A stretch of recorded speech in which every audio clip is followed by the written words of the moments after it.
warahmatullahi wabarakatuh. Berjumpa lagi dengan saya Muhammad Yunus. Kali ini saya akan menyampaikan sebuah kisah yang sangat menarik untuk kita renungkan ataupun kita mengambil sisi positifnya. Judulnya adalah Gara-gara Dendam Ia Sukses. Berikut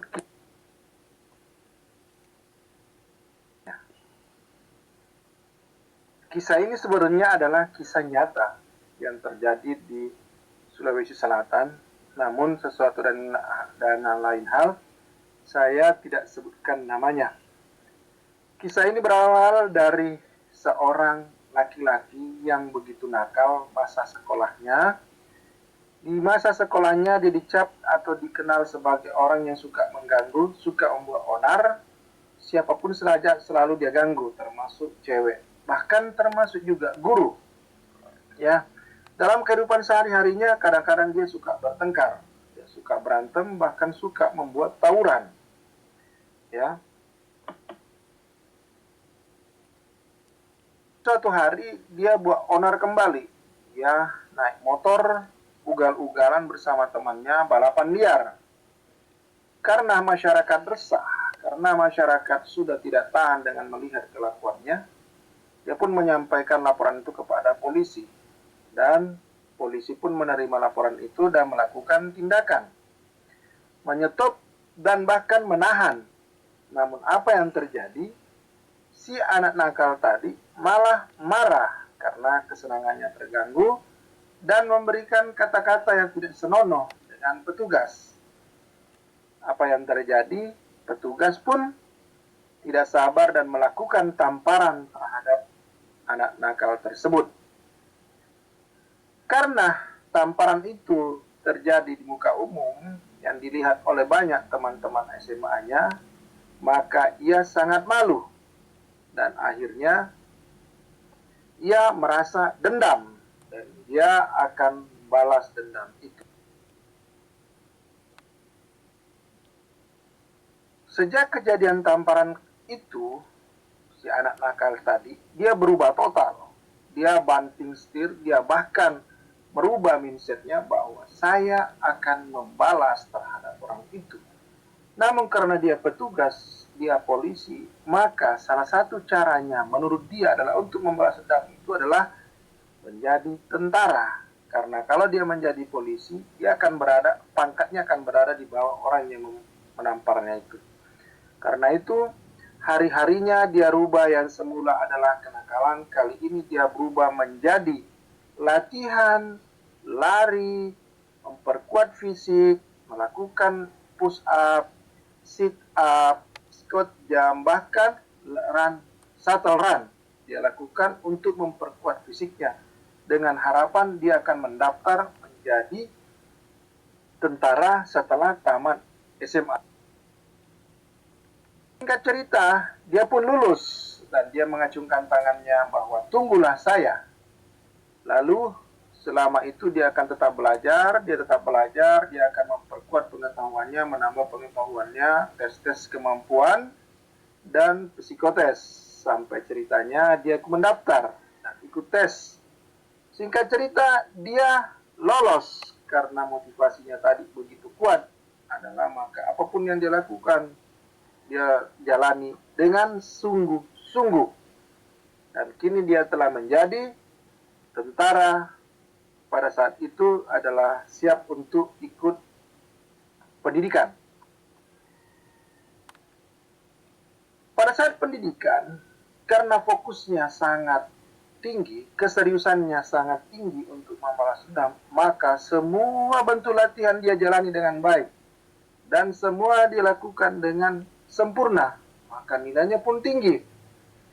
Hari demi hari yang ada di benaknya adalah bagaimana aku akan membalas dendam. Sampai di suatu saat dia mengatakan bahwa tunggulah saya, dalam waktu dekat saya akan selesai. Dan setelah mengikuti pendidikan selama lebih kurang 7 bulan, maka ia pun dilantik menjadi seorang tentara. yang diharapkan bisa menjadi pembela atau pelindung negara. Namun yang di benaknya pada saat itu adalah tetap akan membalas dendam. Baik, biasanya setelah adanya pelantikan baik tentara ataupun yang lain, maka mereka diberi waktu sekitar seminggu untuk berkumpul sama keluarganya. Si anak nakal tadi yang telah menjadi tentara pun pulang ke desanya kepada orang tuanya. Sebenarnya dia pulang adalah ingin membalas dendam karena apa yang di benaknya belum meluntur.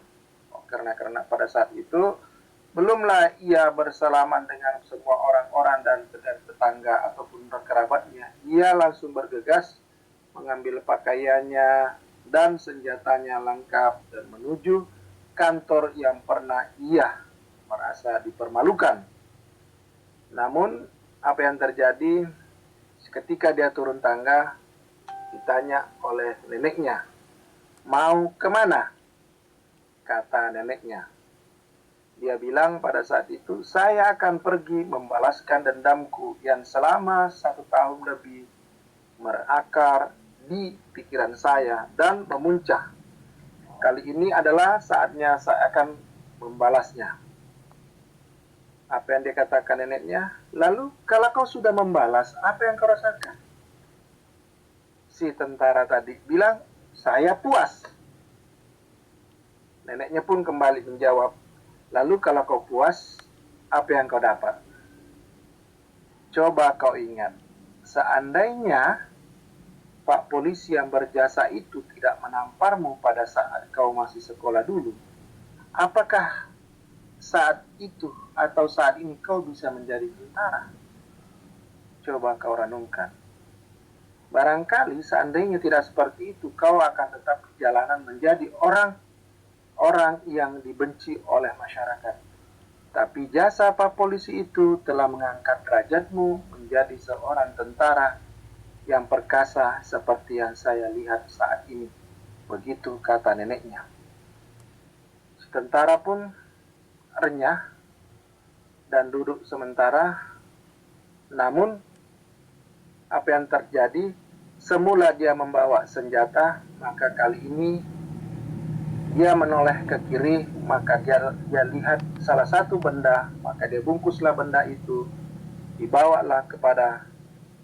dibawalah menuju kantor polisi yang dia hendak hadapi itu. Dalam perjalanan, dia memikul benda itu. Apa yang ingin disampaikan bahwa saat ini aku menuju ke situ, tunggulah aku setelah 2 tahun. 1 tahun lebih dan bahkan mendekati 2 tahun, aku menyimpan dendam ini. Baik, kita lihat di sebelah kanan adalah suasana di kantor polisi. Ada seorang yang mengintip. Anggaplah cerita itu adalah informasi yang diterima oleh polisi yang pernah menampar tentara tersebut, mengatakan bahwa ternyata betul-betul ingin membalas dendamnya. Baik, di slide berikutnya situasi sangat mencekam di kantor polisi. Si tentara tadi mendobrak pintu. Apa yang dia katakan? "Di mana kau? Keluar kau pengecut." Salah satu anggota menunjuk bahwa yang saudara maksud ada di sana. Sebenarnya bukan bermaksud untuk tidak mencegah, namun petugas yang melihat itu bahwa apa yang dibawa itu bukanlah sesuatu yang membahayakan. Baik. Namun yang pernah menampar si tentara itu ketakutan, bahkan tetap bersembunyi di balik pintunya agar dia bisa selamat, kira-kira dengan mempersiapkan dirinya dengan sarung tinju, kira-kira seperti itu. Setelah didobrak pintu, si polisi tadi berteriak, "Ampun, ampun, jangan pukul aku, jangan." Namun apa yang terjadi, si tentara tadi bukannya memukul, malah dia hormat. "Pak, dengan berkat jasa Bapak lah saya menjadi tentara. Dengan tamparan Bapak lah menjadi motivasi saya membara setiap hari untuk selalu saya belajar, untuk saya latihan, dan untuk selalu serius dalam menghadapi berbagai macam tantangan saya selama proses menjadi tentara. Dan kali ini saya datang bukan untuk membalas pukulannya Bapak, tapi saya ingin memeluk Bapak karena tamparan Bapak lah membuat saya berhasil.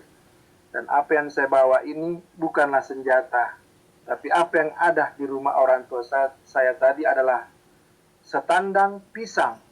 Dan inilah yang bisa aku persembahkan kepada Bapak. Mohon diterima dan terima kasih atas perlakuannya, atas tamparannya Bapak, sehingga membuat saya menjadi orang yang sukses.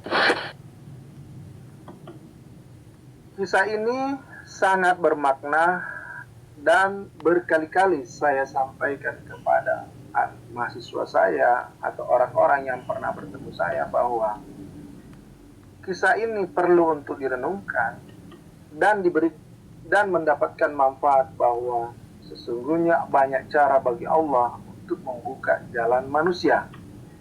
Dan hal yang perlu kita perhatikan bahwa ternyata ada dendam yang bisa berbuah kesuksesan asalkan dendam tersebut dikelola menjadi hal yang positif, bukan negatif.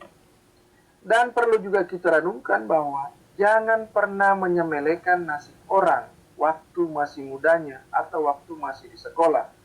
Karena sesungguhnya masa depan seseorang tidak ada yang tahu kecuali Allah dan orang itu. Oleh karena itu, janganlah kita membuat justifikasi kepada orang ketika dia masih muda, dia nakal. Siapa tahu di hari depan dia berhasil, seperti dalam kisah ini.